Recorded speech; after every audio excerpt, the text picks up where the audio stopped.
Bonjour à tous et bienvenue sur boursicoté.com pour cette nouvelle analyse technique du CAC 40 en point intraday avec une configuration qui confirme une possible reprise du mouvement haussier. Hier matin, j'attire votre attention sur le fait que la baisse que nous avions ici ne remettait pas en cause la dynamique et que c'était sur une cassure ici des 7620 points que l'on commencerait effectivement à affaiblir ce mouvement.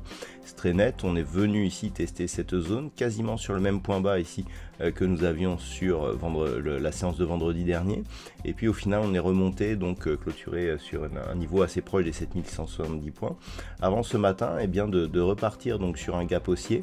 On est revenu tester ici, on a tenté un comblement mais qui finalement ne s'est pas effectué, et on est en train de tester ici la zone des 7725 points. Au niveau des indicateurs techniques, nous avons une configuration qui repart à la hausse au sens des histogrammes du MACD. Le RSI se rapproche tout doucement de sa zone de surachat. Quant au volume, il reste équilibré. Donc par rapport à cette configuration, on voit que l'on repart plutôt à la hausse. Donc le CAC 40, au moment où je vous parle, gagne 0,79%. Au niveau du palmarès des valeurs, nous avons effectivement de belles hausses, à l'image d'ArcelorMittal qui gagne 3,20%, tout comme STMicroelectronics. Derrière, Téléperformance, Renault, Accor Hotel, Stellantis ou Kering sont sur des hausses proches de 2%. Au niveau des plus fortes baisses, on trouve seulement 6 valeurs dans le rouge ce matin. L'Oréal, moins 0,63, Capgemini, moins 0,34, Danone, moins 0,3, Vinci, Engie et AXA sont les autres valeurs dans le rouge avec des pertes assez faibles. Donc, l'enjeu du jour sera effectivement de revenir au-delà de cette zone des 7725 points. Au-delà de ça, on aurait une zone neutre, c'est-à-dire entre 7725 et 7855, sachant que le biais haussier ne serait confirmé que sur une rupture de la zone ici des 7855 points. Alors il faut dire que tout cela se passe dans un contexte assez spécial, puisque nous avons eu de nouvelles déclarations de Donald Trump qui a renouvelé un ton un peu agressif concernant ces barrières douanières.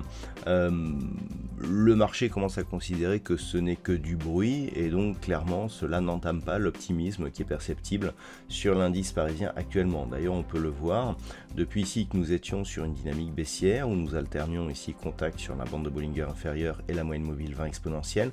Depuis l'ouverture de ce gap ici, on est dans un schéma tout à fait inverse, c'est-à-dire que l'on évolue entre la moyenne mobile ici, on est bien venu chercher cette zone de moyenne mobile ici entre l'arithmétique et l'exponentielle, et les contacts avec la bande de Bollinger supérieure, ce qui donc traduit l'optimisme retrouvé ici sur le marché parisien, qui pourrait durer donc en cas de cassure de la zone des 7725 points. Vous pouvez remarquer d'ailleurs que l'on a testé encore cette zone, pour l'instant elle ne cède pas, on a bien ici un statut de résistance, mais vraiment la rupture de cette zone laisserait revenir le CAC 40 dans une zone un peu moins dangereuse.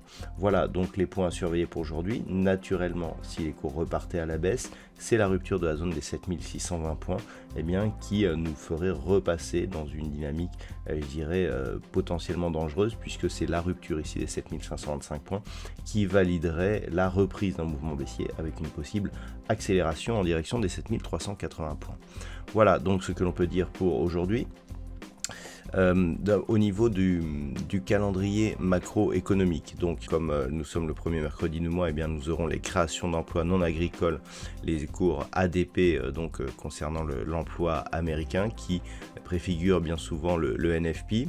Nous aurons une intervention de Christine Lagarde en fin d'après-midi, donc vers 16h15, et les stocks de pétrole brut donc du côté des États-Unis à 16h30. Voilà, donc c'est tout pour aujourd'hui. Je vous souhaite de passer une bonne séance. On se retrouve dès ce soir pour toutes les autres analyses techniques du site boursicoté.com.